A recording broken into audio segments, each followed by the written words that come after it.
Sir ಡೆಲ್ಲಿಗೆ ಹೋಗ್ತಾ ಇದ್ದೀರಿ ಸರ್. ಪರಮೇಶ್ವರ್ ಕೂಡ ಬರ್ತಾ ಇದ್ದಾರೆ ಸರ್. ಯಾರು ಬೇಕಾದ್ರೂ ಬರೋದನ್ನ ಯಾರು ನಾವು ಬೇಡ ಅನ್ನೋಕ್ಕಾಗಲ್ಲ. ಅವರದ್ದೇ ಡಿಪಾರ್ಟ್ಮೆಂಟ್ ಕೆಲಸ ಇರ್ತದೆ, ಪಾರ್ಟಿ ಕೆಲಸ ಇರ್ತದೆ, ಎಲ್ಲ ಇರ್ತದೆ.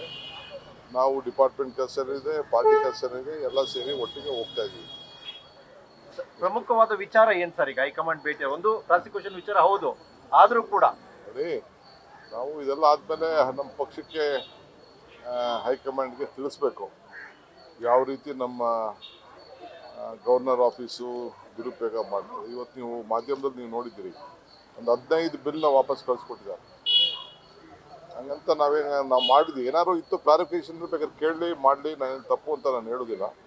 ಆದರೆ ಎಲ್ಲ ಬಿಲ್ನ ಯಾಕೆ ಪ್ರಜಾಪ್ರಭುತ್ವದ ವ್ಯವಸ್ಥೆಯಲ್ಲಿ ಸರ್ಕಾರಗಳು ಹಾಕಿರಬೇಕು? BJP MLAಗಳು ಹೋಗಿ ಹೇಳಿದ ತಕ್ಷಣ ಎಲ್ಲ ವಾಪಸ್ ಕಳಿಸ್ಬಿಟ್ರೆ ಹೆಂಗಾಗ್ತದೆ?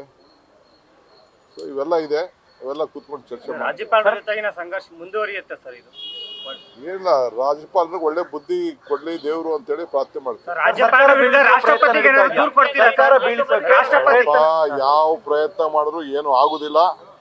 ನಾವು ಸುಮ್ಮನೆ ಕೂತ್ಕೊಳ್ಳೋದಿಲ್ಲ, ನಮ್ಮ ಕೆಲಸ ನಾವು ಮಾಡ್ತೀವಿ. ಸರ್ ಜಿಂದಾಲ್ಗೂ ನೀವು ಕೂಡ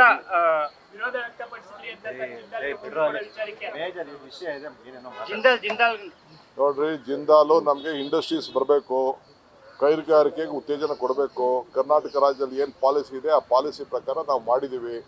ಸರ್ಕಾರ ಈಗೇನು ನಾವು ಹೊಸದಾಗೇನು ಕೊಟ್ಟಿಲ್ಲ, ಮೊದಲು ಕೊಟ್ಟಿದ್ದನ್ನ ರಾಟಿಫೈ ಮಾಡಿ ಅವ್ರಿಗೆ ಸೇಲ್ ಡೀಡ್ ಮಾಡಿಕೊಟ್ಟಿದ್ವಿ. ಸಾವಿರಾರು ಜನ, ಲಕ್ಷಾಂತರ ಜನ ಇಂಡಸ್ಟ್ರೀಸ್ಗೆ ಏನು ಒಂದು ಇದನ್ನು ಮಾಡಿಕೊಟ್ಟಿದ್ದೀವಿ. ಅದನ್ನೇ ನಾವು ಮಾಡಿರೋದು. BJP ಅವ್ರು ಏನು ಮಾಡಿದ್ದಾರೆ ಅದನ್ನೇ ನಾವು ರಾಟಿಫೈ ಮಾಡೋದು. ಶಾಸಕರ ಪೆರೇಡ್ ಮಾಡ್ತೀರಾ? ನ್ಯೂಸ್ ಫಸ್ಟ್ ನಿರ್ಭೀತಿಯಿಂದ ನಿಮ್ಮ ಪರವಾಗಿ.